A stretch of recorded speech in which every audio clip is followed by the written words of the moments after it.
All right, so where we at with it?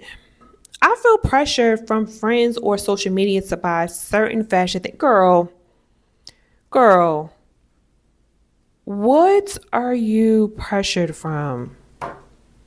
Is that is that their money?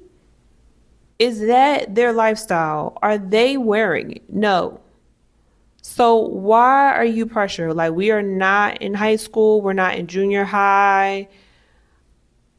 Again, I deal with very mature people who are not pressured by that. They may be pressured from trying to get a lot of money on the off the table for a deal.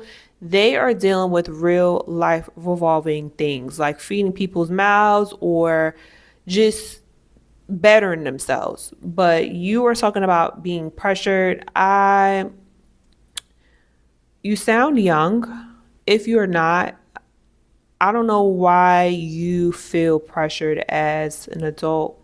That's not their money. Number one, they're not wearing it. And if you are forced to wear it, you are the one wearing uncomfortability or insecurity.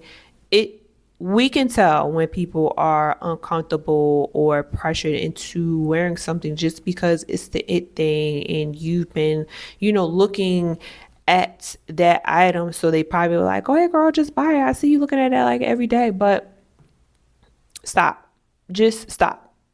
You like looking at it. You maybe you're not mentally there, but baby girl, there's nothing to be pressured about wearing something, a fashion thing, just to be a part of the girls. It's okay to not be the fashion girlies. Like, we just need to come to that conclusion.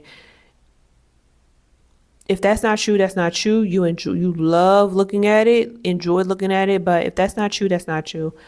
I don't know what else to really tell you. I'm not here to force you, but if that's not you, that's not you. If they are still pressuring you, I don't really know if those are really your real friends. But and then to be pressured on social media, girl, delete the ad. Go do something. Go outside, do something. Like, stop. I don't really come across people like this. They have lots of bigger stuff to fry. So yeah, no, that is what I have to say.